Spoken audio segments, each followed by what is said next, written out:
Bonjour à tous. Bonjour à tous. Waouh. Installez-vous. Venez vous asseoir. On va commencer ce culte.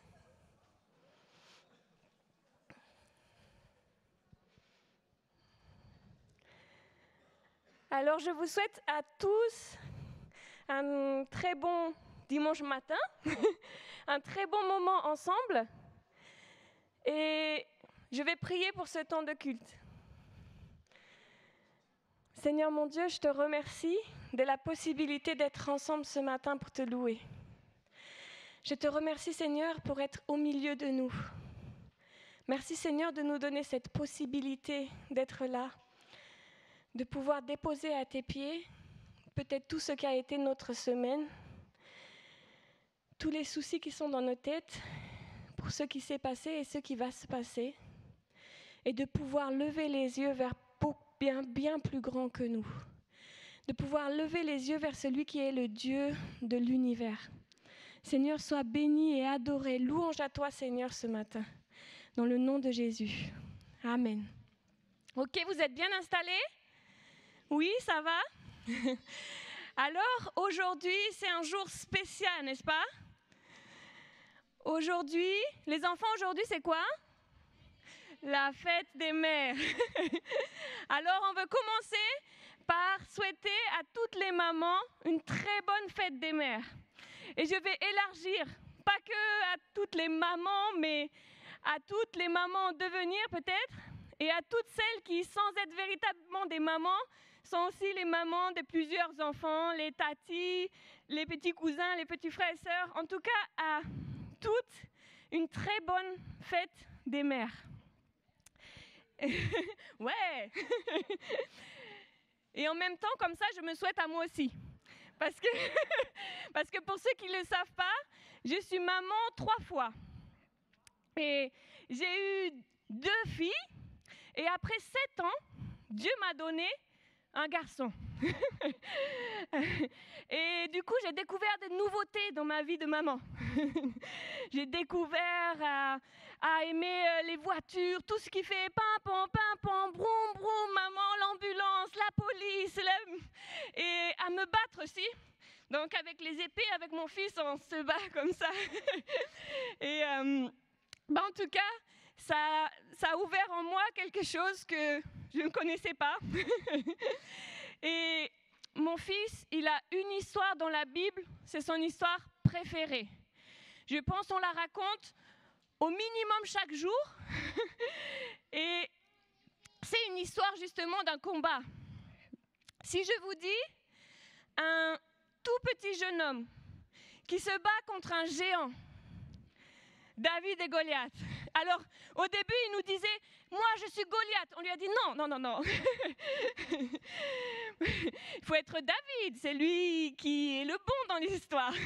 Mais David et Goliath, du coup, c'est ce tout petit David qui se bat contre ce géant et qui gagne alors qu'il n'avait pas de force parce que l'Éternel est avec lui. Et je vous ai juste donné un extrait. Voilà ce que ça dit. Donc Goliath, il dit ça. Approche un peu, ajouta-t-il, que je donne ta chair à manger aux oiseaux du ciel et aux bêtes des champs. Pas très sympathique ce Goliath, hein? Parce qu'il était là pour détruire le peuple de Dieu.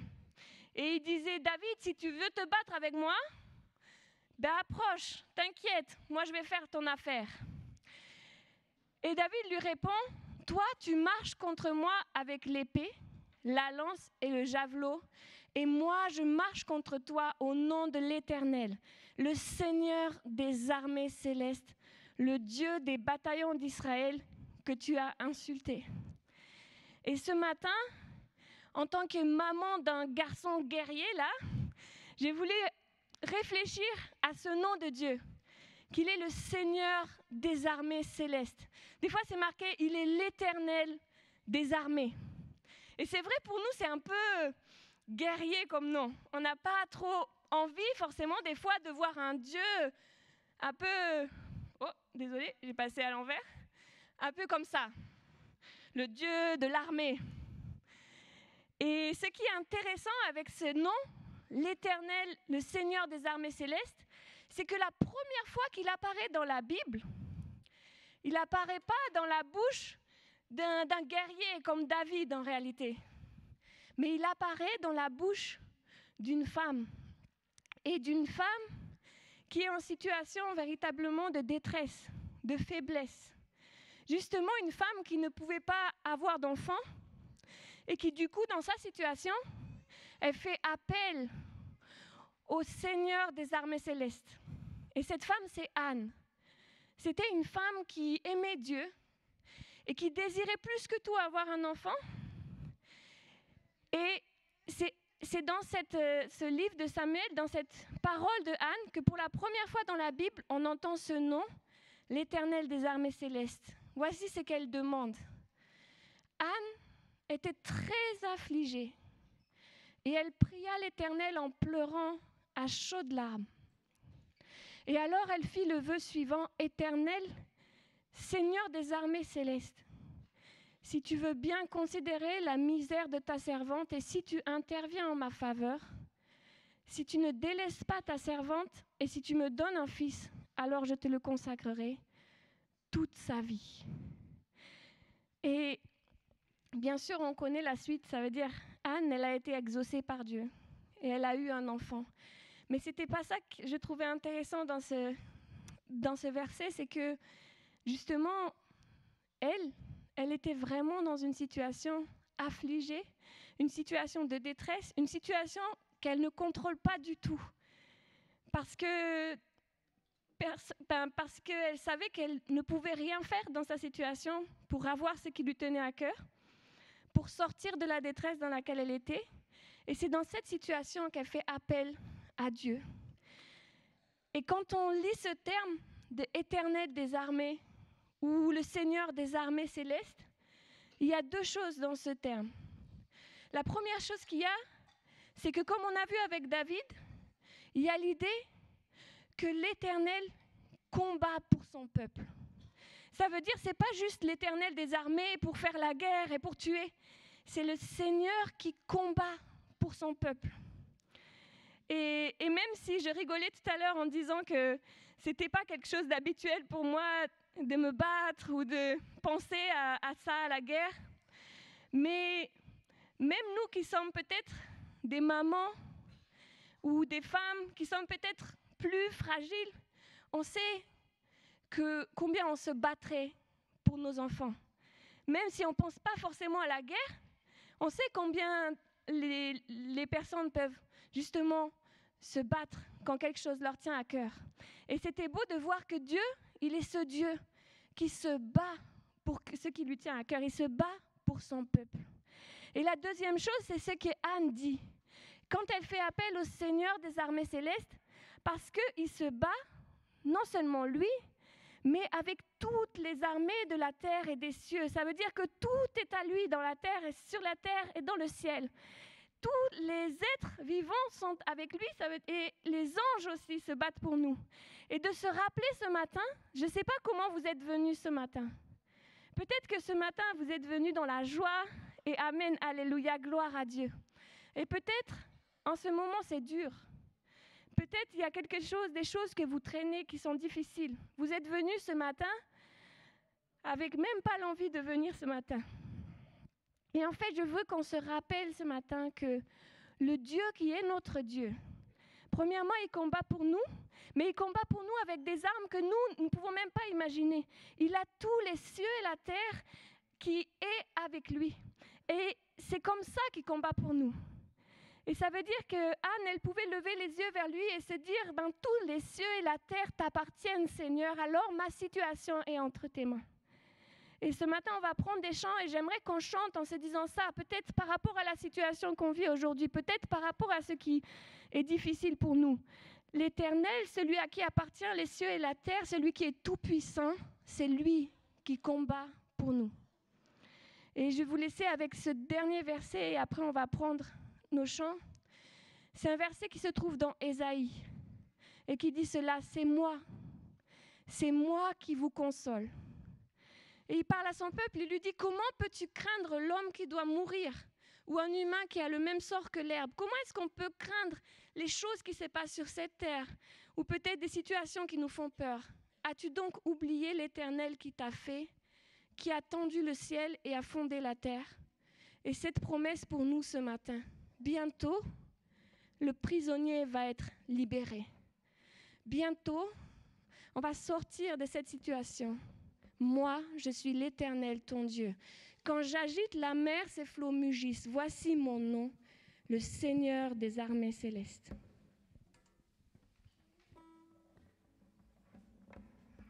Levons-nous ensemble et on va chanter à ce Dieu fort et puissant.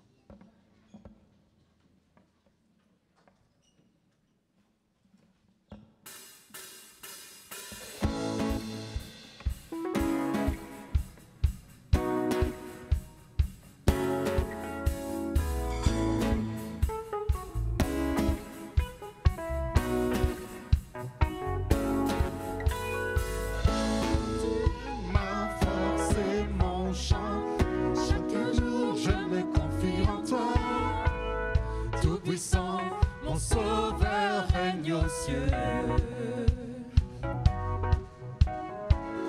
Je tiens ma force, mon appui, la forteresse où je me réfugie, le rocher qui protège ma vie. Malgré les ténèbres et les dangers qui m'entourent, je lève les yeux pour accueillir ton secours. Je ne craindrai pas si tu veilles sur moi. Je suis venu pour te rencontrer, pour proclamer que tu es fort et puissant. Nul ne peut te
Tout-puissant, souverain, tu tiens ma vie dans ta main.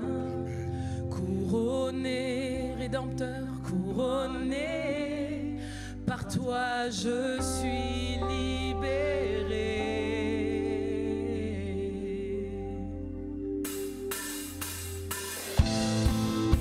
On veut le proclamer ce matin.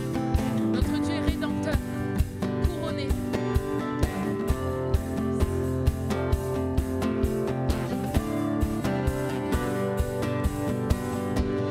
Tu es grand et admirable, tu es saint et véritable, éternel, incomparable, oh, tu es là.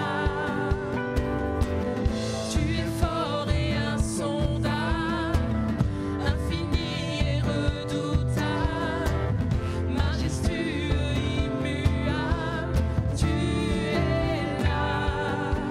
Nous te chantons, nous proclamons, tout-puissant, souverain, tu tiens ma vie dans ta main, rédempteur, couronné, par toi je suis libéré. Tout-puissant, souverain, tu tiens ma vie dans ta main, rédempteur, couronné, par toi je suis libéré.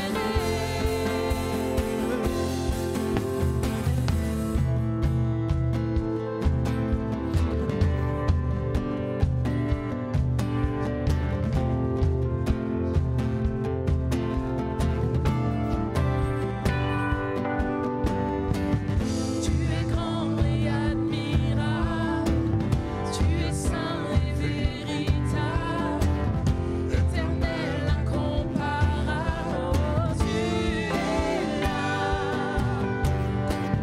Tu es fort et insondable, infini et redoutable, majestueux, immuable, tu es là. Nous te chantons, nous proclamons,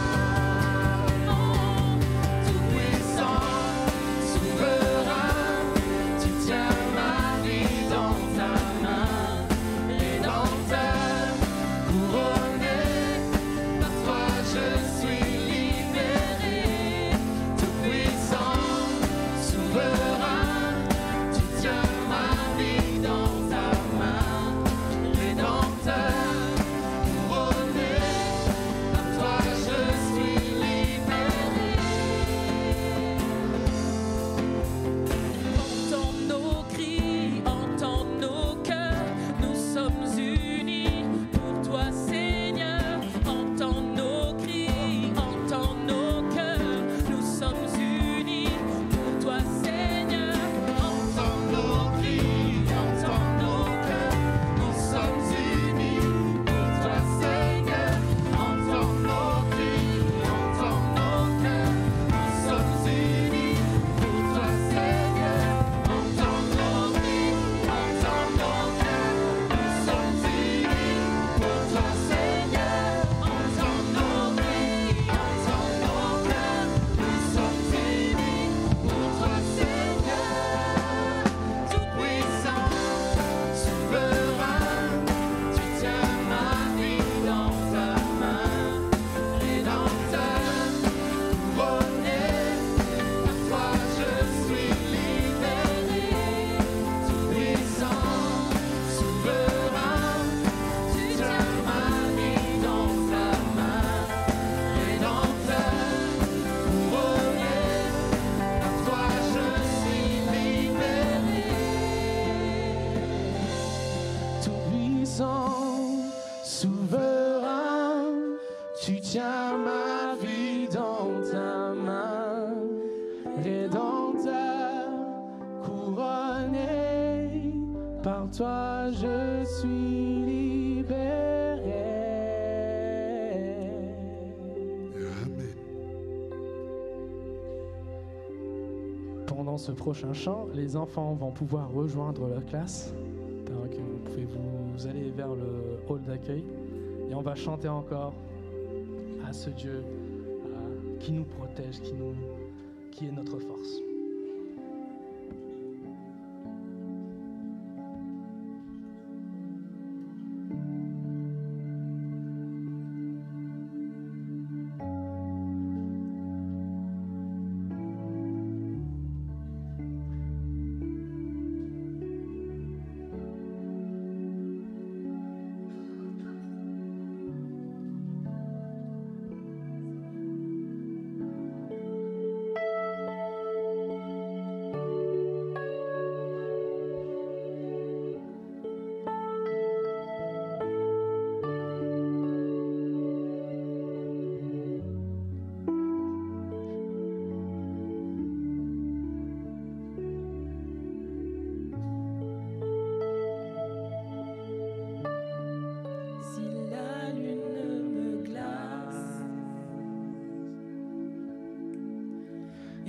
Soleil menace,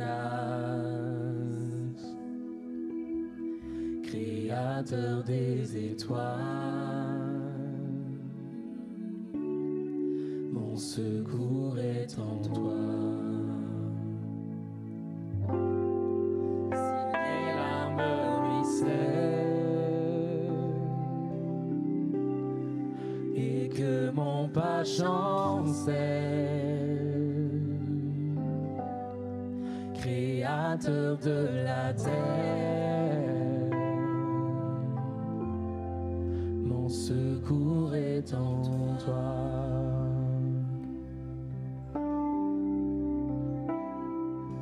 Je lève les yeux vers les hauts sommets.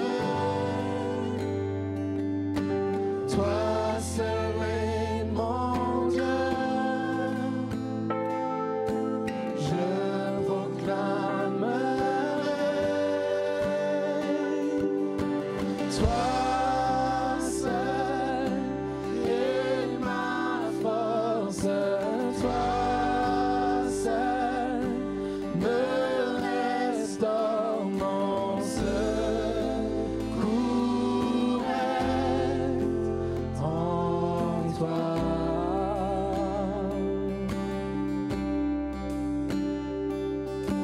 Toujours tu me portes, jamais tu me donnes, mon secours est en toi. Si la peur m'envahit et mon âme chavire, Créateur de la vie, mon secours est en toi.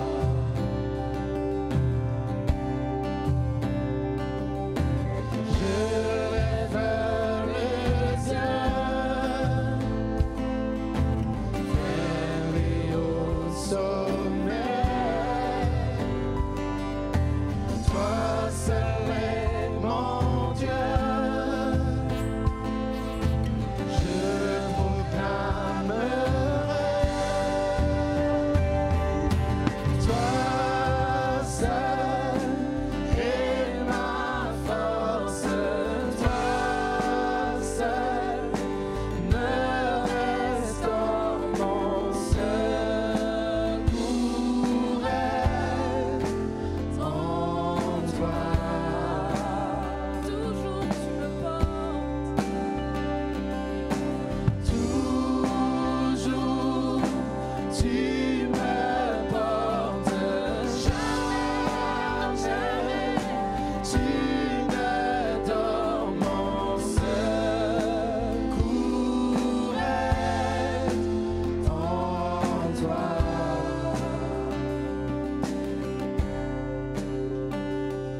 Ta victoire, mon espoir, ton chemin, mon destin, ton salut, mon refuge, tout est en toi, ta victoire, mon espoir, ton chemin, mon destin, ton salut, mon refuge, tout est en toi, ta victoire, mon espoir, ton chemin, mon destin, ton salut, mon refuge, tout est en toi, ta victoire, mon espoir, ton chemin, mon destin, ton salut, mon refuge, tout est en ta victoire,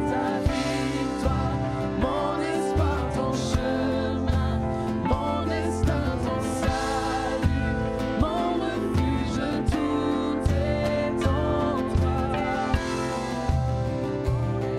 Ton chemin, mon destin, ton salut, mon refuge, tout est en toi.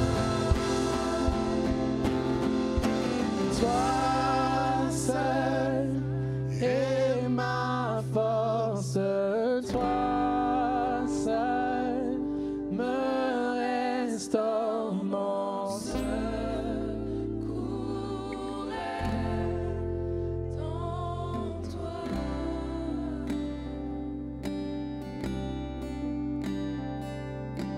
Toujours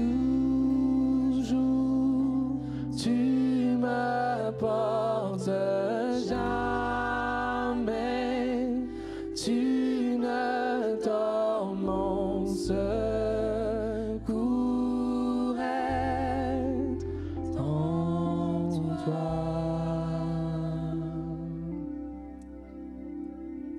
Je voudrais vous inviter maintenant à élever nos voix pour faire monter à Dieu des prières de louange. Tous ensemble, on peut prier pour remercier notre Dieu, pour dire louange à lui qui est tout-puissant, qui nous secourt, qui nous protège. Prions.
Amen. Amen. Alors, on a vu que notre Dieu est celui qui combat pour son peuple. Et nous sommes tout petits. Mais lui, le Dieu dans lequel nous avons placé notre confiance, il est grand et tout-puissant. Et nous savons qu'il s'est battu pour nous d'une manière toute particulière. Il s'est battu pour nous jusqu'à mourir sur la croix pour nous qui sommes ses enfants. Il est venu en personne pour prendre nos péchés. Et c'est ça qui faisait dire à Martin Luther que... Oh, il n'y a plus mon truc. C'est pas grave, je vais lire pour vous. Du coup, Martin Luther disait cela. Le Christ, Jésus, c'est lui, l'Éternel des armées est son nom. D'âge en âge le même, c'est lui qui doit gagner la bataille. C'est lui qui, à la fin, reviendra victorieux. Et c'est lui qui a déjà gagné la bataille sur le péché et sur la mort à la croix. Et en effet, il est venu gagner cette bataille quand nous étions trop petits et trop faibles pour recevoir quoi que ce soit. Alors quand on fait appel à celui qui est Seigneur de l'univers, on se rappelle que oui, on est tout petit. Mais lui, il est venu pour se battre pour nous qui sommes tout petits. Voilà ce qui est dit en Romains. En effet, au moment fixé par Dieu, alors que nous étions encore sans force, le Christ est mort pour des pécheurs. Et c'est ce que nous voulons nous souvenir maintenant. On va prendre ensemble le repas du Seigneur. Et ce repas, c'est pour nous souvenir justement de ce que Jésus a combattu pour nous au prix de sa vie, qu'il a donné sa vie pour que nous soyons sauvés. Et ce repas nous rappelle ce sacrifice. Alors, si tu as accepté ce sacrifice de Jésus, si tu le crois et que si tu en as témoigné publiquement par le baptême, tu peux venir, on va prendre ensemble le repas du Seigneur. Mais ce temps, dans tous les cas, c'est un temps pour réfléchir, pour venir ici, pour se rappeler du sacrifice de Jésus, pour partager ce pain et ce vin ensemble. Et si tu n'as pas encore pris cette décision, c'est un temps pour réfléchir à ce que le sacrifice de Jésus, sa mort sur la croix, représente pour toi. Et je veux vraiment t'inviter, pendant ce temps, il va y avoir un chant. Pendant le chant, on peut venir prendre les éléments. Mais si toi, tu n'as pas encore fait ce pas, que tu puisses prendre ce temps pour y réfléchir et pour te positionner devant Dieu. Et je vais laisser à l'équipe de louange pour prendre le prochain chant. Et vous pouvez venir prendre les éléments pendant le chant.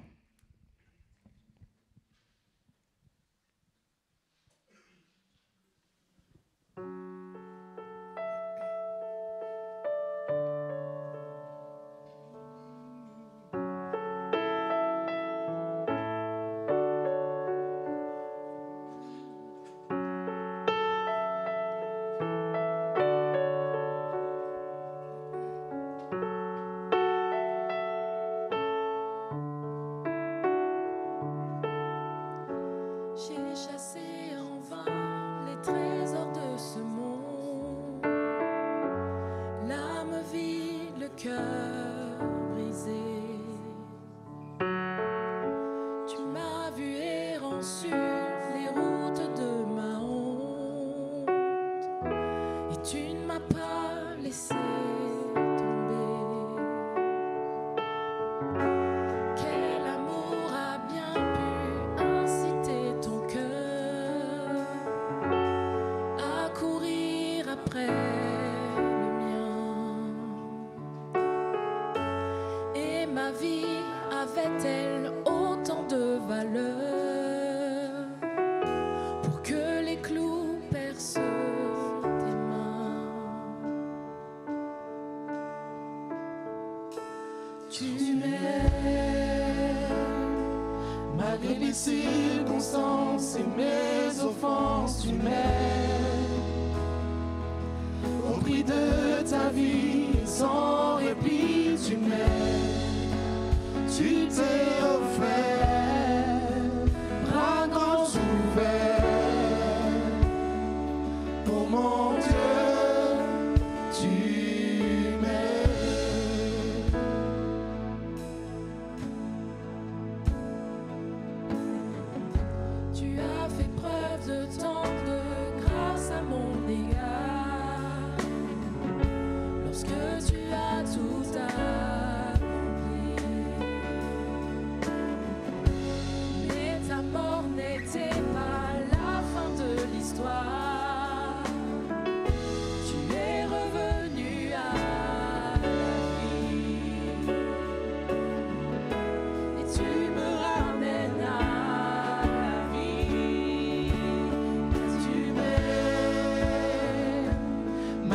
circonstances et mes offenses, tu m'aimes.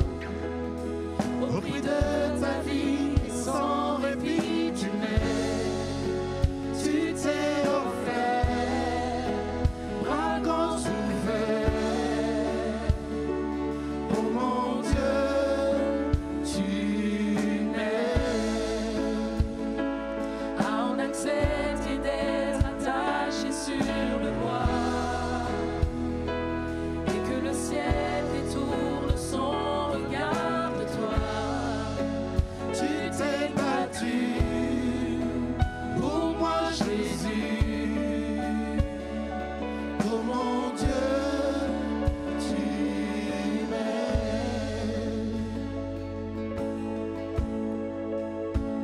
Ni la mort, ni la vie, le présent ou l'avenir ne peut dérober mon cœur de l'amour de mon sauveur. Dans les hauts, dans les bas, je le sais et je le crois. Rien ne pourra m'éloigner de toi. Ni la mort, ni la vie, le présent ou l'avenir ne peut dérober mon cœur de l'amour de mon sauveur. Dans les hauts, dans les bas, je le sais et je le crois. Rien ne pourra m'éloigner de toi. Ni la mort, ni la vie, le présent ou l'avenir ne peut dérober mon cœur de l'amour de mon sauveur. Dans les hauts, dans les bas, je le sais et je le crois. Rien ne pourra m'éloigner de toi. Rien ne pourra m'éloigner de toi. Car tu m'aimes, malgré mes circonstances et mes offenses, tu m'aimes. Au prix de ta vie et sans répit, tu m'aimes. Tu t'es offert, bras grands ouverts. Oh mon Dieu, tu m'aimes. Je n'ai rien fait de mériter ta grâce. Dans lesquels mes péchés et mes hontes s'effacent depuis toujours et pour toujours. Oh mon Dieu, tu m'aimes.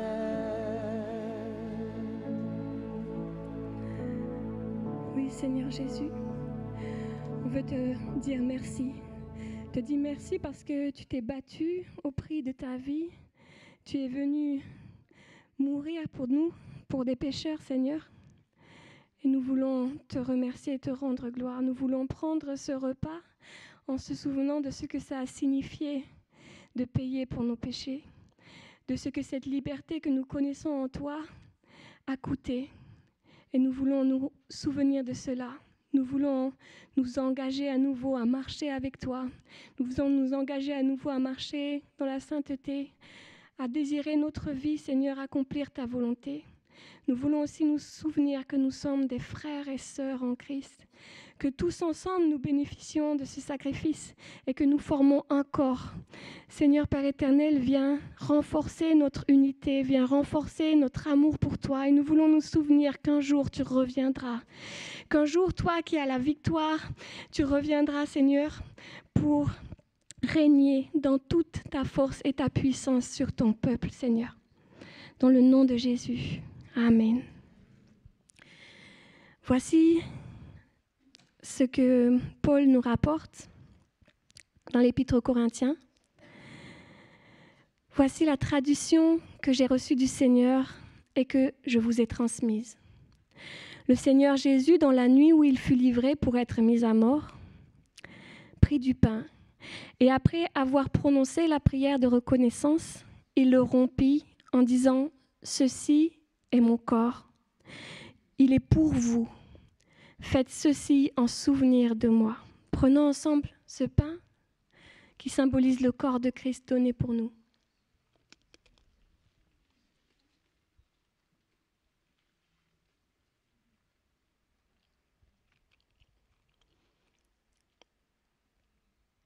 Et de même après le repas, il prit la coupe et dit: cette coupe est la nouvelle alliance scellée de mon sang.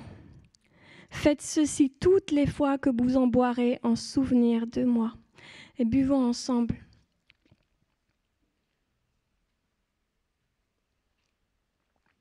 Donc chaque fois que vous mangez de ce pain et que vous buvez de cette coupe, vous annoncez la mort du Seigneur, et ceci jusqu'à son retour.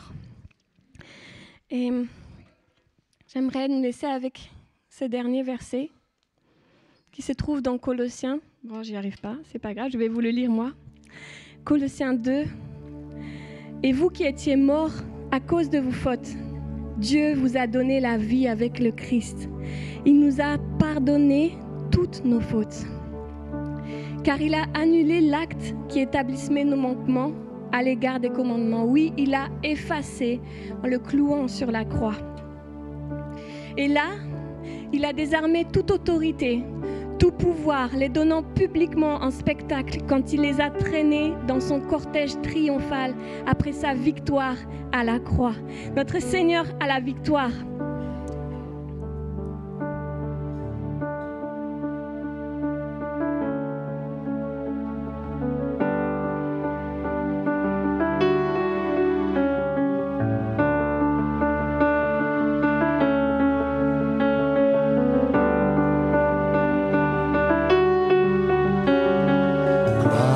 Ton nom, gloire à ton merveilleux nom, Jésus. Gloire à ton nom, gloire à ton précieux nom, Jésus.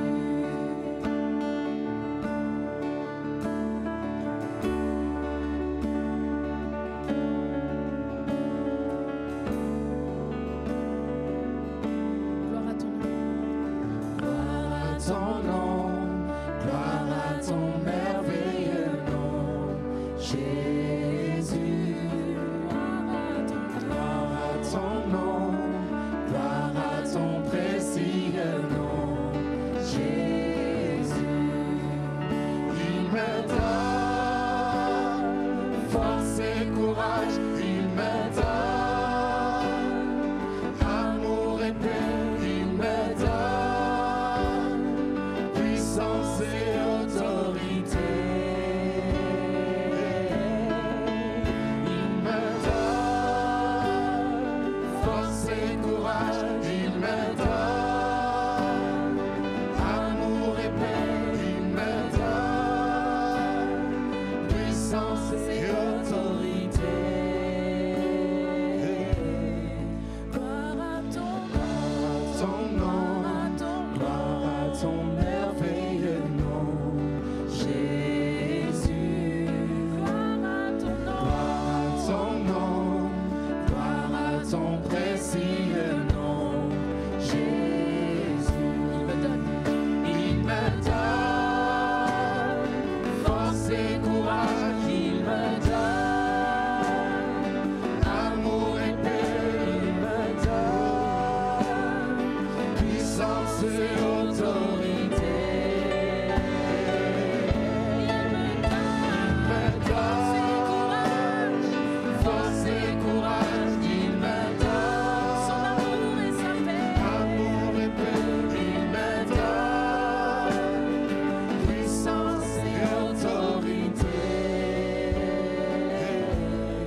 Bonjour à tous. Décidément, toujours une petite épreuve hein, quand on monte ici. Il y a toujours un petit truc qui ne va pas, mais on va y arriver. Je suis très heureux d'être avec vous ce matin pour vous parler de la part du Seigneur, en tout cas être un instrument dans ses mains pour apporter la parole de Dieu. Et je vous propose qu'on prie. Seigneur notre Dieu, nous voulons vraiment nous placer devant toi. Nous venons de te parler, nous venons de te chanter. Mais avant toute chose, Seigneur, nous voulons nous mettre à ton écoute, Seigneur. Tu as des choses à nous dire et tu le dis toi-même que ta parole ne retourne pas à toi sans avoir accompli son effet. Et Seigneur, c'est ce que nous voulons te demander pour ce matin. Que tu puisses m'utiliser, Seigneur, et que par ton Saint-Esprit, Seigneur, tu puisses parler à chacun selon son besoin. Amen. Alors nous poursuivons notre série Bien terminer la course. Voilà, on arrive bientôt au bout justement. Pourquoi bien terminer la course? Parce que dans la parole de Dieu, la vie chrétienne est souvent comparée à une course. Et ce n'est pas un sprint, mais c'est plutôt une course d'endurance qu'il faut certes bien commencer, mais qu'il faut aussi pouvoir mener à son terme. Et donc ce matin, j'aimerais, avant d'ouvrir la parole de Dieu, vous parler d'une personne qui s'appelle Dick Hoyt, que vous connaissez peut-être, un gars qui n'était pas plus sportif probablement que la plupart d'entre nous, mais qui s'est mis à la course à pied, au vélo et à la natation pour une raison bien particulière. C'est que ce monsieur a eu un fils handicapé, infirme moteur cérébral. Vous connaissez peut-être parce que vous avez peut-être déjà vu la vidéo de ce père qui pousse son fils à travers des courses. Et donc il s'est mis à courir parce qu'un jour son fils lui a été passionné de sport et lui a dit « J'aimerais faire des courses. Est-ce que tu serais d'accord qu'on court ensemble ce 8 km ?» Et donc ils ont couru ce premier 8 km, son père a accepté tant bien que mal de le pousser. Ils sont arrivés avant-dernier, mais à la fin de la course, son fils lui a dit « Quand je cours, papa, j'ai l'impression de ne plus être handicapé. » Et là, vous pouvez imaginer toute la motivation de ce père pour se mettre à la course à pied. Et donc la team Hoyt est née à ce moment-là. Et ensemble, ils ont parcouru finalement 1000 courses, enfin plus de 1000 courses, dont 6 Ironman.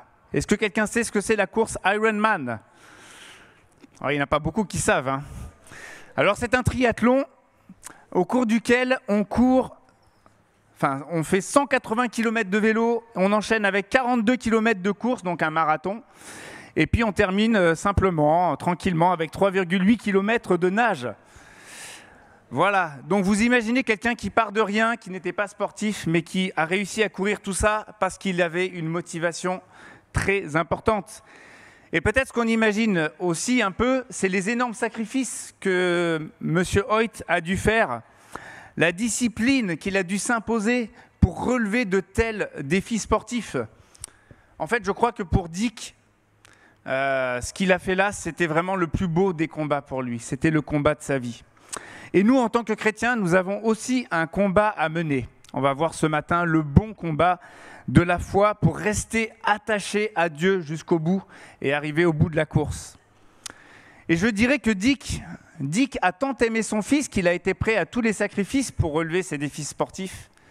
Mais on vient de le dire, nous avons un Dieu qui, lui, a sacrifié son propre fils pour que nous ayons la vie éternelle, que nous ayons une motivation plus grande, bien plus grande encore que ce papa, et que nous puissions arriver ainsi au bout de la course. Alors je vous propose qu'on lise ensemble le texte de ce matin dans la lettre de Paul à Timothée, la première lettre qu'il lui a adressée, au chapitre 6, les versets 9 à 12. Ceux qui veulent à tout prix s'enrichir s'exposent eux-mêmes à la tentation et tombent dans le piège de nombreux désirs insensés et pernicieux qui précipitent les hommes dans la ruine et la perdition. Car l'amour de l'argent est racine de toutes sortes de maux. Pour s'y être abandonnés, certains se sont égarés très loin de la foi et se sont infligés beaucoup de tourments. Mais toi, homme ou femme de Dieu, fuis toutes ces choses, recherche ardemment la droiture, l'attachement à Dieu, la fidélité, l'amour, la persévérance, l'amabilité. Combat le bon combat de la foi, saisis la vie éternelle que Dieu t'a appelé à connaître et au sujet de laquelle tu as fait cette belle profession de foi en présence de nombreux témoins. Mes amis, les dangers de s'éloigner de Dieu et de la foi sont bien réels et sont nombreux. Mais nous sommes appelés ce matin, à travers ce texte, à mener le plus beau des combats, celui de garder la foi en notre Dieu jusqu'au bout. Et pour mener ce bon combat, nous aurons besoin d'abord de comprendre de quoi il s'agit, c'est quoi ce combat dont Paul parle. Deuxièmement, de fuir les dangers. Et troisièmement, de rechercher Dieu ardemment. Premièrement, comprendre le combat. Oui, parce que quand Paul parle de combat, finalement, pourquoi est-ce qu'il évoque cette image? Dans quel sens? En fait, on est toujours dans l'image sportive, on est dans notre série Bien terminer la course, et le combat est utilisé à plusieurs reprises par l'apôtre Paul pour parler également du sport. C'est une image sportive, et par moments, c'est même une image militaire, qui veut dire quoi?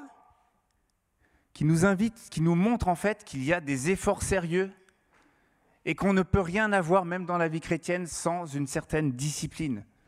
C'est le cas pour les sportifs, c'est le cas si un coureur veut terminer la course. C'est également le cas pour nous, chrétiens. Pour arriver au but fixé, pour franchir la ligne d'arrivée, peut-être que ça nous fait peur, peut-être qu'on n'a pas envie d'entendre ça, mais il y a des efforts à faire et une discipline à avoir. Alors quand je dis ça, c'est pas pour dire qu'on va mener le combat par nos propres forces. On l'a dit et répété ce matin, le Seigneur lui-même combat pour nous. Et si nous avons à combattre tant que nous sommes dans ce corps, c'est parce que le Seigneur a déjà remporté la victoire. C'est pour rester attaché à lui. Mais il ne pourra pas le faire sans notre collaboration. Il a besoin que nous collaborions, il souhaite que nous collaborions avec lui et que nous mettions toutes nos facultés et toute notre énergie dans ce sens-là, dans le sens de pouvoir maintenir notre foi. Alors j'aimerais préciser à ce stade quelque chose d'important. Nous ne combattons pas pour gagner notre place au ciel. Ça, nous l'avons peut-être déjà reçu, je l'espère, et cela se passe uniquement en mettant notre confiance dans ce que Jésus a fait. Là, nous n'avons rien à faire à ce niveau-là. Mais par contre, une fois que nous sommes chrétiens, une fois que nous sommes unis à Christ, tant que nous sommes dans ce corps, tant que nous sommes sur cette terre, nous aurons un combat à mener. Les choses ne se feront pas automatiquement. Nos progrès spirituels ne viendront pas si nous nous laissons simplement couler en attendant que Dieu fasse sa part. Lui, il est tout prêt, il a déjà tout donné, il a déjà tout accompli et il veut nous soutenir, comme on l'a dit ce matin. Mais nous avons besoin pour ça de collaborer avec lui. Et l'enjeu de ce combat, vous l'avez compris, c'est notre foi. c'est le bon combat de la foi. Et donc, la foi, c'est ce qui nous permet d'entrer en relation avec Dieu, de rester avec le Dieu vivant et vrai. Et de cette foi va découler des œuvres bonnes qui glorifient le Seigneur. C'est dans ce sens-là, c'est ça l'enjeu de ce combat, que nous puissions rester attachés à lui et mener une vie qui lui plaît. J'aimerais souligner une chose importante. Il parle du bon combat de la foi. Et j'aimerais, mes frères et sœurs, parce qu'on parle de discipline, d'efforts à fournir, peut-être que ça peut nous faire peur, peut-être qu'on n'aime pas entendre ces mots, mais retenons bien ce matin que ce combat est bon.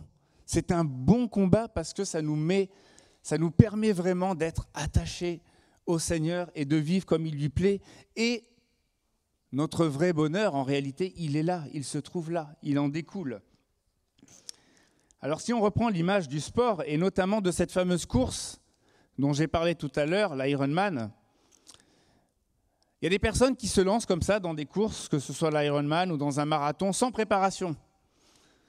Vous imaginez bien ce qui se passe. Personnellement, j'ai participé à des semi-marathons, et quand vous arrivez entre le 10e, le 15e kilomètre, c'est 21 km un semi-marathon, vous commencez à voir des personnes au bord de la route, les ambulances, les pompiers, voilà, parce qu'il y a des personnes qui n'arrivent pas préparées et qui du coup ne peuvent pas terminer la course. Et c'est pareil dans la vie chrétienne.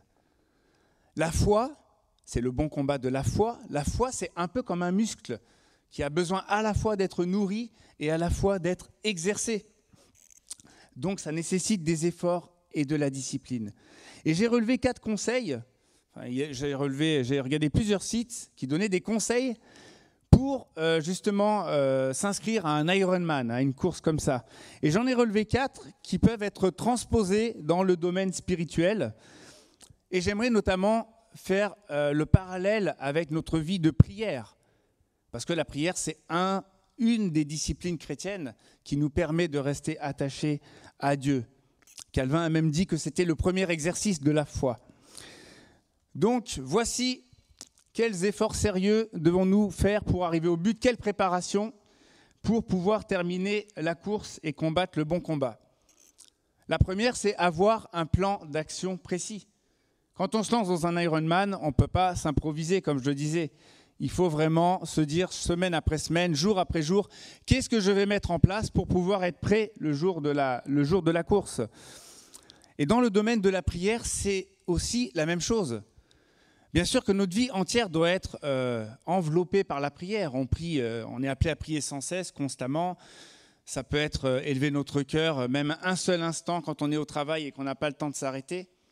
Mais il va également falloir que nous réfléchissions à avoir des temps conséquents avec le Seigneur où nous nous arrêtons vraiment devant lui pour prier. Il va peut-être aussi nous falloir envisager d'avoir des sujets spécifiques de prière. Pourquoi ? Parce que sinon, qu'est-ce qui se passe ? On tourne un petit peu en rond et on prie toujours les mêmes prières pour les mêmes choses. Mais on peut tout à fait envisager de se dire, je prie certes pour mes besoins personnels, mais je peux aussi prier pour la famille en Christ. Je peux prier pour mes collègues qui ne sont pas chrétiens. Je peux prier pour les missionnaires que l'Église soutient, vous voyez. Et on peut décliner ça sur toute la semaine. Le deuxième point, le deuxième conseil, c'était de faire des recherches personnelles et de s'intéresser. Si vous voulez courir un Ironman, ça peut quand même être bien de s'intéresser à c'est quoi un Ironman, comment est-ce qu'on peut parvenir à gagner cette course, d'entendre des témoignages de ceux qui nous ont précédés, etc. Et dans la prière, c'est la même chose. Personnellement, les livres que j'ai pu lire sur la prière m'ont énormément stimulé, encouragé et aidé à avoir une vie de prière plus riche. Et donc c'est important de faire des recherches personnelles et de s'intéresser. Il y a vraiment de très bons livres sur la prière et on peut vous en conseiller ici, j'imagine à la librairie, voilà, où vous pouvez en parler au pasteur. La troisième chose, elle est très importante. Pour pouvoir remporter la course, il faut être patient et régulier dans les efforts. Ça veut dire quoi ? Ça veut dire que peut-être concernant la prière, peut-être qu'on va se mettre des objectifs qui sont surréalistes dès le départ. On entend des personnes qui prient 1 heure et on se dit, moi aussi je vais les copier, je vais prier 1 heure.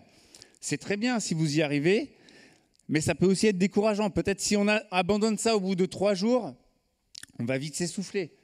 Donc même dans la prière, c'est important d'être progressif, peut-être commencer par 5 minutes tous les jours, mais d'être régulier et que ces moments-là soient vraiment des temps de qualité avec le Seigneur. C'est ça qui compte d'abord. Le 4e conseil, c'est d'avoir un plan de nutrition. Évidemment qu'on ne peut pas s'engager dans une course comme un Ironman sans une nutrition, une alimentation qui soit adaptée. Si on mange McDo tout le temps, c'est sûr qu'on n'arrivera pas au bout de la course et on va se sentir mal assez rapidement. Dans notre vie de prière et dans notre vie de foi, c'est la même chose. On a besoin d'être nourri par la parole de Dieu. Je ne sais pas pour vous, mais parfois, moi j'ai un temps de prière le matin, parfois, même souvent, je ne sais pas toujours comment commencer, quoi dire au Seigneur, comment prier. Et j'ai pu constater que prendre un temps pour méditer, par exemple, les psaumes, les psaumes, c'est vraiment un recueil de prières. On l'étudie en ce moment dans les groupes de maison. Prendre le temps de lire un psaume, ça réveille mon âme. Et ensuite, je suis davantage à même de prier et peut-être de savoir comment le faire. Comment m'adresser à Dieu, comment l'adorer, comment lui demander des choses, comment le remercier. Donc voilà quelques exemples, quelques conseils dans notre discipline quotidienne pour pouvoir mener ce bon combat. Alors j'aimerais nous poser cette question. Est-ce que nous prenons vraiment conscience de la nécessité et des bienfaits de ce combat ? Parce qu'il requiert vraiment toute notre attention, toute notre énergie. Et si on veut aller jusqu'au bout, il n'y a pas le choix. On a vraiment besoin de combattre. Parce qu'il y aura beaucoup de choses qui risquent de nous détourner. Si notre foi n'est pas nourrie, si elle n'est pas alimentée, si on ne l'exerce pas, on en revient rapidement à nos propres désirs égoïstes et à une vie qui finalement, une vie chrétienne qui sera médiocre ou qui va déplaire au Seigneur. Maintenant qu'on a mieux cerné le combat et ses enjeux, on va voir que justement dans ce combat, il y a aussi de nombreux dangers qui nous guettent et des dangers à fuir. C'est le 2e point, fuir les dangers. On ne parlerait pas de combat si tout était facile et si on pouvait simplement mener notre vie chrétienne de manière insouciante. Voilà, et comme je disais, tout se ferait automatiquement. Non, ça ne marche pas comme ça. Et donc l'apôtre Paul, il avertit justement Timothée des dangers qui sont autour de lui, pour qu'il puisse les discerner d'une part, et pour qu'il puisse ensuite agir en conséquence. Et l'action qu'il propose, c'est la fuite. Par rapport aux dangers, quand on les discerne, il n'y a pas le choix, c'est la fuite, c'est de couper avec ces dangers. Alors quels sont les dangers que Paul évoque ? Dans toute la lettre de Timothée, il y a déjà la question des faux enseignements. Effectivement, il y a beaucoup de faux enseignements même aujourd'hui qu'on peut voir. Des gens qui vont pourtant parler de la part de Dieu, prendre même la parole de Dieu, mais la détourner à des fins douteuses ou l'interpréter de manière très douteuse également. Donc nous avons à rester vigilants par rapport à ça, parce que notre foi ne sera pas nourrie correctement si elle n'est pas nourrie au bon endroit et par la saine doctrine, comme dit l'apôtre Paul, c'est-à-dire des enseignements qui soient justes, qui soient vrais. Et pour ça, mes frères et sœurs, on a vraiment besoin d'être vigilants ensemble également. Pas juste chacun personnellement, certes, mais aussi ensemble, en s'encourageant les uns les autres dans la vérité. Le 2e danger qui est mentionné et qu'on va relire, sur lequel on va davantage se pencher, c'est l'amour de l'argent. Et donc, on va relire les versets 9 et 10 du début du passage qu'on a lu. Ceux qui veulent à tout prix s'enrichir s'exposent eux-mêmes à la tentation et tombent dans le piège de nombreux désirs insensés et pernicieux qui précipitent les hommes dans la ruine et la perdition. Car l'amour de l'argent est racine de toutes sortes de maux. Pour s'y être abandonnés, certains se sont égarés très loin de la foi et se sont infligés beaucoup de tourments. Je pense que c'est important de parler de ce sujet. Et vous avez remarqué que le problème n'est pas l'argent en lui-même. Le problème, c'est l'amour de l'argent.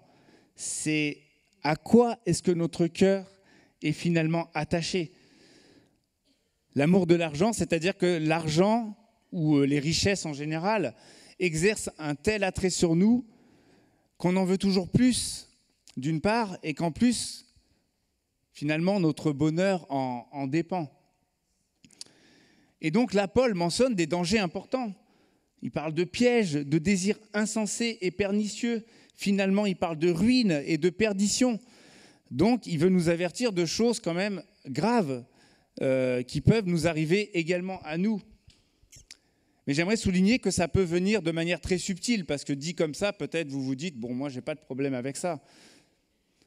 Sauf qu'on vit dans quelle société ici, dans notre société occidentale, avec tellement de confort que je pense quand même que globalement, ça a tendance spirituellement à nous endormir, sans qu'on s'en rende forcément compte. Quand on est dans le confort, finalement, enfin, peut-être que ce n'est pas le cas de tout le monde ici, mais de manière globale, nous vivons quand même dans une société d'intense consommation et de confort. Quand on vit dans le confort, en fait, on n'a plus tellement besoin de Dieu. Et c'est ça le danger qui nous guette, et je pense qu'il nous guette tous.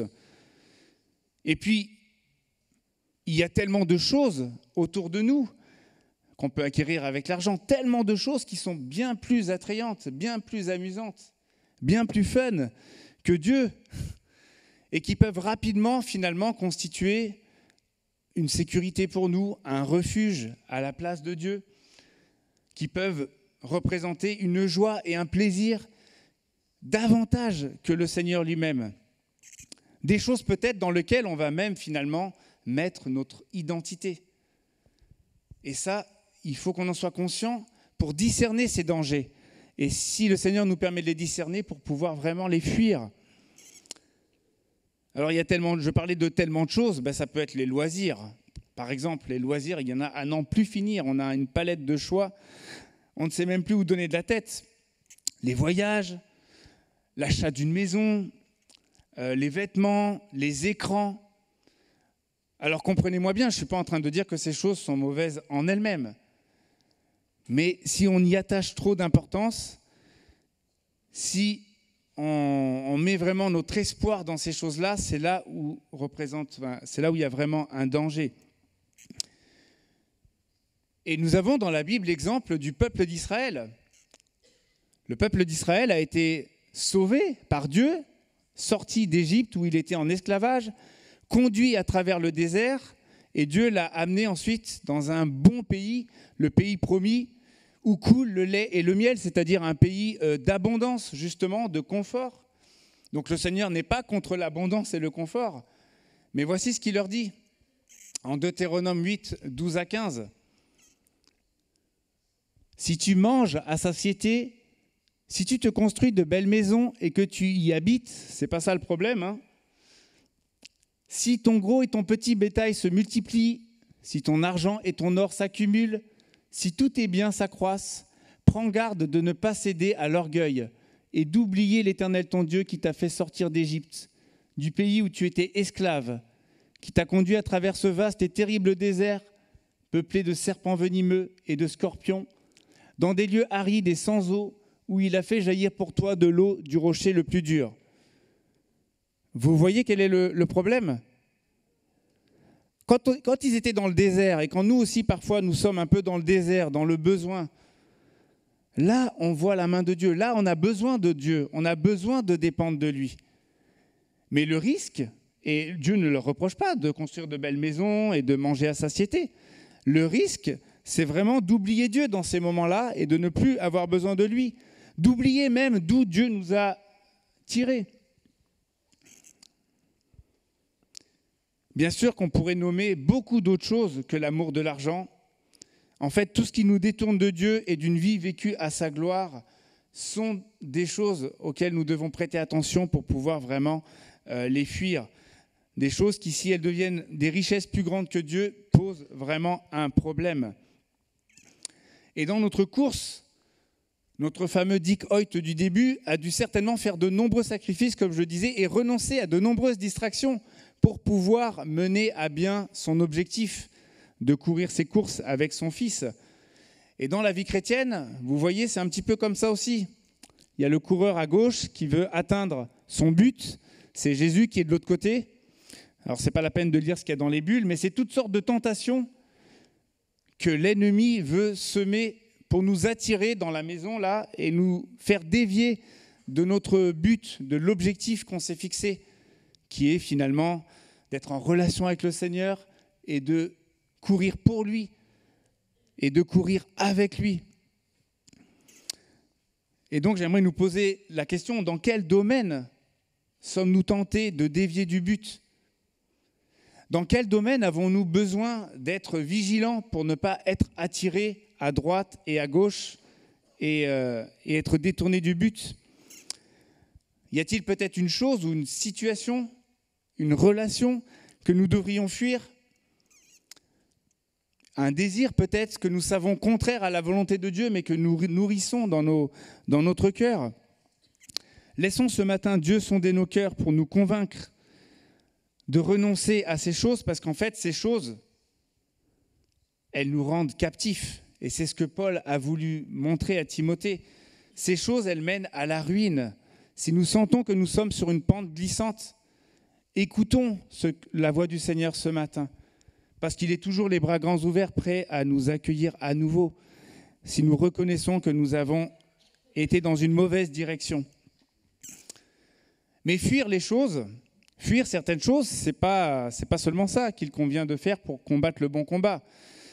C'est bien de fuir les choses négatives, de fuir ce que Dieu n'aime pas, mais c'est aussi très important de remplacer ces choses par ce qu'il y a de meilleur, c'est-à-dire finalement Dieu lui-même et ce qu'il veut pour nous. Et c'est donc le troisième point, rechercher Dieu ardemment. Et on voit ça dans les versets 12 et 11 qu'on a lus. Je relis juste les petits morceaux de versets. « Saisis la vie éternelle ». Et le deuxième, « Recherche ardemment la droiture, l'attachement à Dieu, la fidélité, l'amour, la persévérance et l'amabilité. » Saisis la vie éternelle. Quand on pense à la vie éternelle, je ne sais pas pour vous, souvent on pense à cette vie qui va venir après notre mort et qui est encore peut-être, qui nous semble des fois très loin. Mais là, il est question de saisir la vie éternelle maintenant, parce que Dieu nous a déjà donné la vie éternelle dès à présent pour ceux qui ont placé leur confiance en Jésus. Et Paul, qu'est-ce qu'il veut dire par là ? Il veut dire que c'est la plus belle des choses qu'on doit garder en ligne de mire, la vie qu'il nous a donnée, la vie éternelle. Et Jean nous dit ceci dans Jean 17,3, justement, il montre ce qu'est la vie éternelle. Or, la vie éternelle consiste à te connaître, toi, le Dieu unique et véritable, et celui que tu as envoyé, Jésus-Christ. Vous voyez, ce n'est pas forcément la définition qu'on a dans la tête quand on pense à la vie éternelle. Mais la vie éternelle, c'est d'être finalement en communion et en relation avec notre Père et notre Seigneur Jésus-Christ, dans une relation intime qui nous amène à lui ressembler de plus en plus. Est-ce que nous réalisons vraiment quelle vie Dieu nous a donnée et qu'elle est de loin bien meilleure que tout ce que ce monde peut nous proposer ? Moi, je pense que plus nous y goûtons, là je parlais de discipline, d'efforts à fournir, peut-être pour prier, pour lire la Bible, mais quand on fait cela, mes amis, on goûte vraiment à cette vie éternelle. Et plus nous y goûtons, plus nous en voudrons. J'ai envie de vous dire, l'appétit, comme on dit, vient en mangeant. Alors n'hésitons pas, allons-y. Le deuxième point, c'était de rechercher ardemment la droiture, l'attachement à Dieu, la fidélité, l'amour, la persévérance et l'amabilité. Autant de vertus, de qualités chrétiennes qui finalement, si on les poursuit, elles orientent toute notre vie vers Dieu. Parce que c'est lui le but. C'est finalement qu'on soit tourné vers lui et qu'on agisse comme il souhaite. Il y a parmi ces qualités, il y en a qui concernent notre relation avec Dieu, d'autres qui concernent notre manière d'agir envers les autres, mais toutes se rejoignent et se complètent pour nous orienter et qu'on garde le cap qui est de vivre avec et pour le Seigneur. Mais peut-être, vous me direz, oui, comment rechercher ces choses finalement, concrètement ? Et donc j'aimerais prendre un exemple, c'est l'exemple de l'amour. rechercher l'amour, c'était une des qualités qui étaient mentionnées. Et j'aimerais vous parler d'une situation que j'ai vécue quand j'étais éducateur il y a pas mal d'années de cela, où je travaillais dans un foyer pour adolescents. On a eu à ce moment-là un chef qui est arrivé qui était redoutable, terrible, je ne sais pas quel mot, comment le qualifier, qui avait même des relations ambiguës avec les jeunes. C'était vraiment pas juste parce qu'il n'était pas compétent, mais c'était vraiment, vraiment compliqué avec ce chef. Et avec les collègues éducateurs, on a essayé auprès de la direction de dénoncer les choses telles qu'elles étaient, mais on n'a pas été entendu.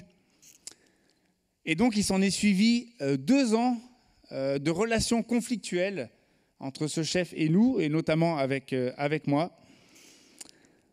Alors nous, on a tenu, on avait vraiment envie tous de partir, mais on a tenu bon parce qu'on se disait que pour les jeunes, il fallait qu'on tienne bon. Et on priait parce que j'avais des collègues chrétiens à ce moment-là, et donc on était plusieurs à pouvoir prier ensemble pour cette situation, par rapport à toutes les injustices qu'on repérait. Et moi, je suis quelqu'un plutôt de calme et de conciliant, mais là, ce gars-là, il me mettait hors de moi. Enfin, ce qu'il faisait me mettait hors de moi et me faisait vraiment sortir de mes gonds. Je ne me reconnaissais même pas. Et il m'a fallu 2 ans pour comprendre vraiment qu'est-ce que le Seigneur, finalement, voulait nous dire dans cette situation. Et le Seigneur m'a notamment interpellé par ce verset que je relisais à un moment donné, Matthieu 5, 44, qui dit « Aimez vos ennemis et priez pour ceux qui vous persécutent. » Alors sur le coup, j'ai dit, je priais et je disais au Seigneur, non là Seigneur, là, c'est pas possible. Là, il y a tout de suite eu une résistance en moi. Comment je peux prier pour ce gars-là ? C'est juste pas possible. Comment je peux l'aimer ? Mais le Seigneur a eu raison de moi, et bon, ça faisait déjà 2 ans que finalement, je n'avais pas tellement compris ce que le Seigneur attendait de moi. Et donc, assez rapidement, j'ai dit oui, ok, je veux bien prier pour cette personne et tu feras ce que tu as à faire. Et donc, je me suis mis vraiment à prier pour cette personne, mais pas seulement pour qu'il change, mais prier vraiment pour son bien, comme nous le dit la parole. Et en fait, ce qui s'est passé, c'est que Dieu a vraiment petit à petit, mais même assez rapidement, changé mon cœur et mon attitude et mon état d'esprit vis-à-vis de ce monsieur. J'ai pu commencer à voir cet homme, non plus avec simplement les injustices qu'il commettait, mais vraiment avec le regard de Dieu. Et j'ai commencé réellement à l'aimer, c'est-à-dire à vouloir vraiment son bien, me rendant compte que lui comme moi, on est pécheurs pareil, et on a besoin, lui comme moi, de la grâce de Dieu. Et donc, c'est ça qui s'est passé, et finalement, le Seigneur s'est occupé aussi de cette situation qui n'était pas normale en même temps. Et 6 mois après, du coup, pendant 6 mois, on a été plus au calme. Et 6 mois après, pour une histoire un peu sordide que je vous épargnerai, il a dû partir. Mais avant qu'il parte, j'ai pu le voir et lui souhaiter vraiment une bonne continuation de tout cœur. Et je vous assure qu'il en a été vraiment étonné. Il a dit à un collègue, à moi, mais David, il me menait la guerre en réunion. Et là, il vient me voir pour me souhaiter bonne continuation. Il a senti qu'il y avait un changement en moi. Et donc, je vous raconte tout ça pour donner simplement un exemple de ce que ça peut vouloir signifier, rechercher Dieu ardemment et rechercher là notamment son amour. J'ai appris à ce moment-là à rechercher l'amour de Dieu dans la douleur, dans un moment qui a duré, qui était difficile. Mais c'est vraiment, rechercher l'amour, c'est vraiment un combat. Parce qu'on va être face à des situations de personnes autour de nous qu'on n'aimerait pas de manière naturelle. Mais rechercher l'amour, c'est vraiment rechercher le bien de l'autre selon la manière dont le Seigneur nous a lui aussi aimés. Et ça, on en est incapable naturellement. Rechercher l'amour, ça nécessite donc d'écouter la parole de Dieu et son esprit avec un cœur ouvert, de prier pour que Dieu dispose nos cœurs et nous donne la force, qu'il nous remplisse de son amour. Mais n'attendons pas de ressentir cela pour nous mettre ensuite à l'œuvre.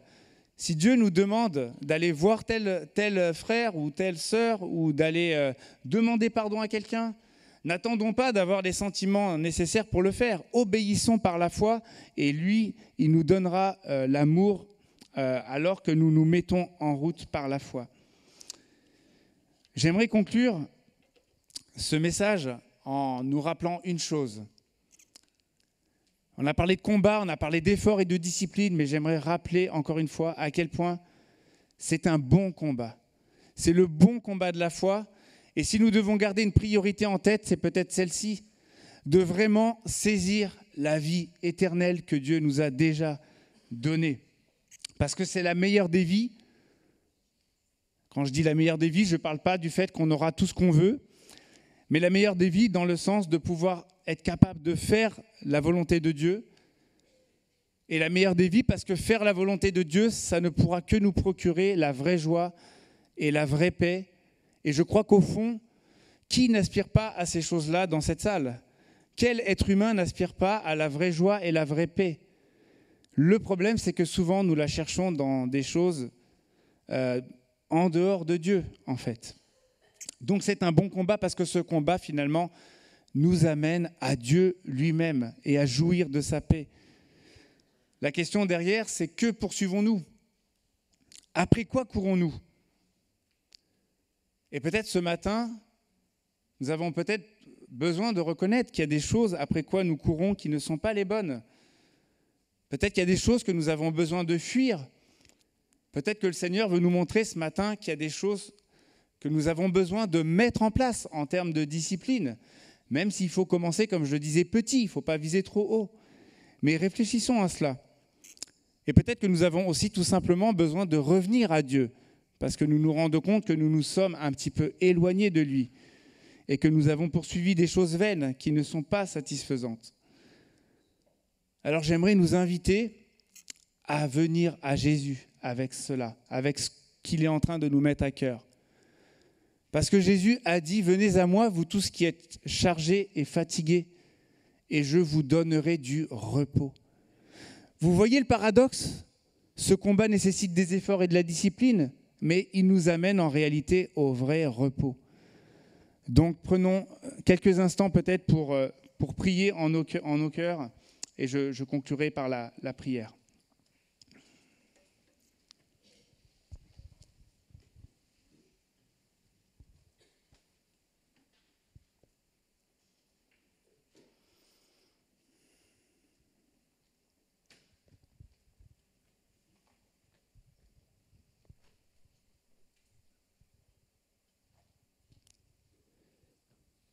Seigneur, merci d'avoir tout donné pour nous à la croix et d'avoir déjà remporté la victoire, comme on l'a dit ce matin.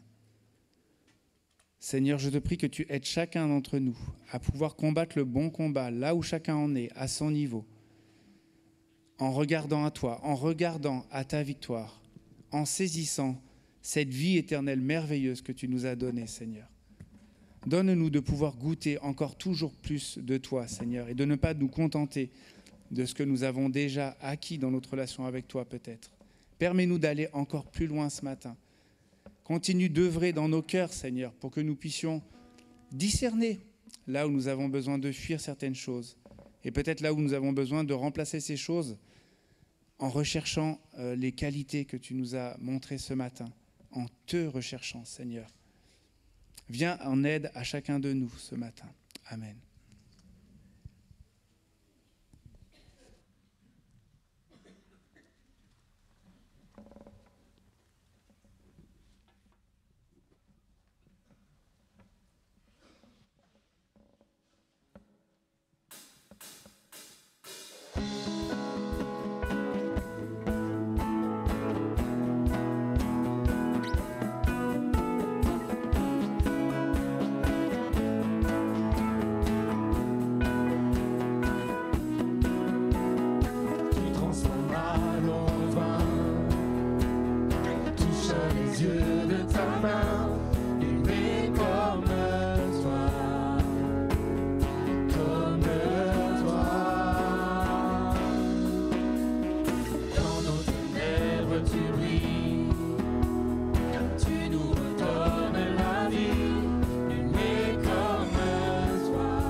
Inébranlable,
Amen. Merci l'équipe. Alors on termine avec une information primordiale. On voudrait souhaiter une bonne fête à toutes les mamans, spécialement. Je pense que ça a déjà été fait. Mais, il y a quelque chose de particulier pour vous, mesdames, aujourd'hui, c'est qu'il y a un petit cadeau qui a été fait spécialement par l'équipe Convivialité pour vous, pour toutes les mamans. Alors, petite précision, ce n'est pas aux maris ou aux enfants d'aller chercher le cadeau, mais on demande aux mamans d'aller le chercher, ok ? Prenez un cadeau pour vous et pas pour les autres parce que sinon il n'y en aura plus. Donc allez-y et à la fin, c'est juste à la sortie, il y a une grande table et je crois qu'il y a aussi un apéritif spécial et on sera d'accord pour laisser la priorité aux mamans, n'est-ce pas? Sinon, il n'y aura plus rien ensuite. Autre information, c'est que notre groupe de jeunes a fait sa soirée vendredi dernier, vous vous rappelez, pour inviter leurs amis et il y avait des bons temps de chants, de louanges, de partage, de témoignages, des temps évidemment avec des bonnes choses à manger dans notre église comme d'habitude. Et il y avait un ingrédient essentiel, c'est la bogositude, vous voyez. Il y avait du style quand même, hein. Il y avait du gros style. Ça, c'est très important pour une soirée réussie. Mais au-delà de ça, c'est surtout l'objectif, c'était créer des liens, créer des relations avec les amis et passer du bon temps de qualité pour partager aussi l'évangile à leurs amis. Donc bravo à notre groupe de jeunes. C'est le premier d'une longue série, je pense. Et ils étaient environ une centaine. Donc c'est important de le souligner aussi et de les encourager dans ce sens-là. Autre info, vous le savez, aujourd'hui c'est un culte multisite, c'est-à-dire que depuis Pâques, vous savez qu'une fois par mois, on a un culte sur le site du Plessis aussi. Et j'en ai vu certains du Plessis, comme le culte commence un peu plus tôt, ils ont déjà fini, il y en a qui viennent faire un deuxième culte ici à Ponto. C'est des gens qui sont très très spirituels, donc on est ravis de pouvoir vivre ce qui fait partie de notre vision du Cap 2024 aussi, d'être une église sur 3 sites. Et il y avait un culte aussi à Roissy ce matin, quel encouragement. Le week-end prochain sera un week-end avec un culte de baptême, avec une précision.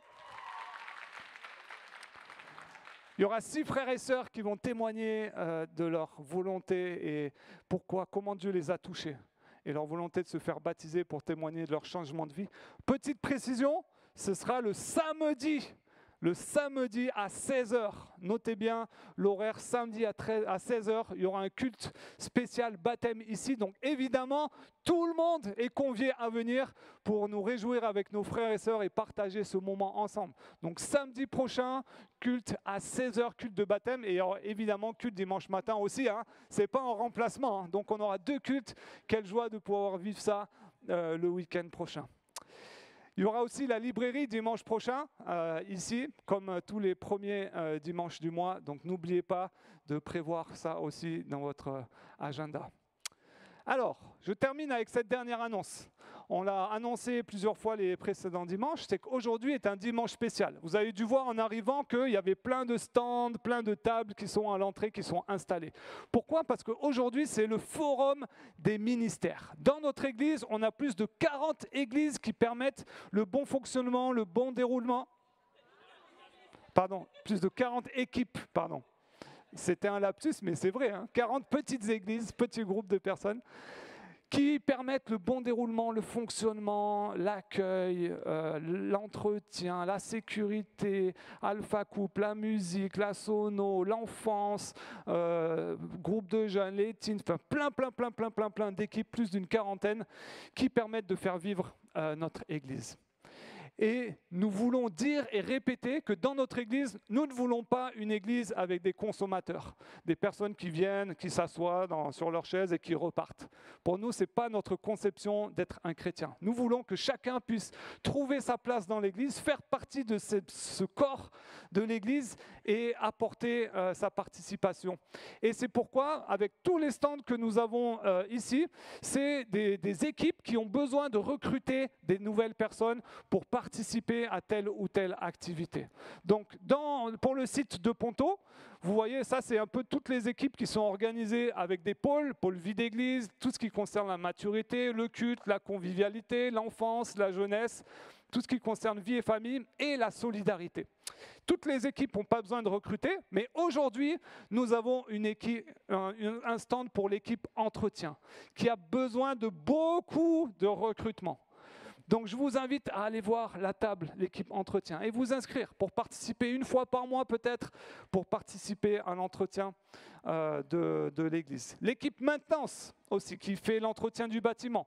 Équipe service d'ordre qui vous sert chaque dimanche pour faire l'entrée avec beaucoup d'aimabilité à l'entrée du parking.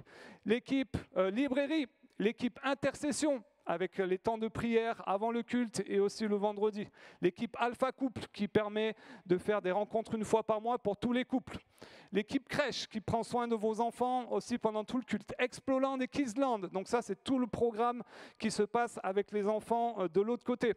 On a l'équipe des teens aussi, l'équipe du groupe de jeunes, équipe Solidarité Migrants qui va une fois par semaine ou une fois par mois, je ne me rappelle plus, à la rencontre de migrants à l'hôtel social à Ponto Combo pour créer du relationnel avec eux et faire des activités. On a notre super équipe d'accueil, notre équipe Cafette qui fait tous les matins le café, qui prend soin de vous. On a l'équipe Repas entre amis qui organise tous les repas conviviaux, vous savez, le dernier la semaine dernière avec le repas latino. On a notre équipe louange, on a notre équipe sono, notre équipe vidéo, notre équipe photo. Donc voilà, plein d'équipes dans laquelle vous pouvez aller voir, discuter, ils ont chacun une table différente, allez voir, discuter avec eux, leur poser des questions sur leur ministère, sur leur équipe, savoir à quoi ça engage aussi et dire ok, moi j'aimerais bien essayer de participer dans cette équipe-là. Et vous allez voir que pour chaque domaine, pour chaque équipe, nous avons fixé un certain nombre de critères. Le premier, c'est d'être régulier à l'église. Évidemment, pour rentrer dans l'organisation, il faut avoir une certaine régularité en participation à l'église. Le second, c'est d'être converti, d'avoir expérimenté la nouvelle naissance en Jésus-Christ. Troisième critère, d'être baptisé. Et le dernier, d'être membre. Donc, ces 4 critères que nous avons fixés, en fonction des équipes, certaines équipes requièrent seulement un critère. Le critère d'être régulier. Par exemple, pour faire l'entretien, pas besoin d'avoir un don particulier pour faire le ménage. Tout le monde peut le faire, évidemment. Par contre, pour certains autres ministères, par exemple pour l'enfance, pour enseigner aux enfants, ou pour la louange sur l'estrade, on demande 4 critères. Certains en demandent 2, certains en demandent 3. Donc vous verrez, à chaque fois sur les tables, il y a le nombre de critères qui sont requis pour entrer dans cette équipe et dans ce ministère. Et donc si vous vous inscrivez, l'équipe va vous prendre en compte dans son organisation et pendant un trimestre, faire un essai avec vous. Et ensuite faire un bilan, savoir si vous voulez continuer et vous engager de façon permanente dans l'Église. C'est OK pour tout le monde ? Vous avez compris ? Donc on compte sur vous, c'est le moment de décider dans quel domaine vous voulez vous engager un peu plus cette année et l'année prochaine peut-être aussi pour vous engager et être acteur de notre Église. Voilà, c'était tout pour les annonces. Je vous rappelle aussi les offrandes, vous pouvez les faire soit en les mettant dans les urnes, soit en le faisant en ligne aussi par virement ou par carte bancaire. On vous souhaite un super dimanche et on vous dit à samedi prochain, 16h. Bon dimanche.